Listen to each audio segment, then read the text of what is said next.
આપણા ગુજરાતમાં ભ્રષ્ટાચાર કેટલો અનલિમિટેડ બન્યો છે ને એનું વરવું ઉદાહરણ આજે સામે આવ્યું છે.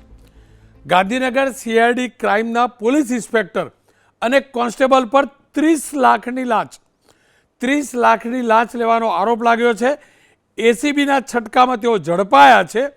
વર્ષ 2024માં થયેલા કોલ સેન્ટરની ફરિયાદમાં કોઈ કાર્યવાહી ન કરવા ગાંધીનગર સીઆઈડી ક્રાઇમના સીઆઈ સેલના પોલીસ ઇન્સ્પેક્ટર પેથા પટેલ અને આમ પોલીસ કોન્સ્ટેબલ વિપુલ દેસાઈએ ફરિયાદી પાસેથી 30 લાખની લાંચની માગણી કરી હતી.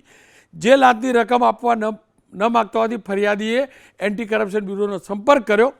ફરિયાદીની ફરિયાદના આધારે એસીપીએ સરગાસણ ખાતે આવેલા સિટી મોલ નજીક છટકું ગોઠવ્યું અને લાંચની રકમ લેવા આવેલા પોલીસ ઇન્સ્પેક્ટર પટેલ અને કોન્સ્ટેબલ વિપુલ દેસાઈને એસીબીની ટીમે 30 લાખ રૂપિયા સાથે રંગે હાથે પકડ્યા છે.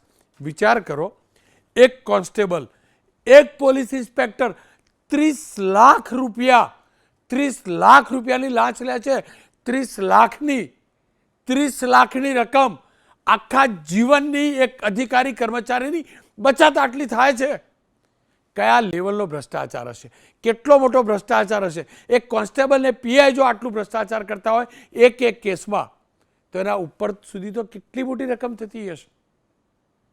સારી વાત એ છે કે આ જ સિસ્ટમની એન્ટી કરપ્શન બ્યુરો એમને પકડ્યા છે. દુઃખની વાત એ છે કે આ સરદારનું ગુજરાત છે. સરદાર સાહેબની આજે પુણ્યતિથિ છે. સરદાર સાહેબે આખો દેશ એક કર્યો, ભારત બનાવ્યું, ભારતનો નકશો બનાવ્યો.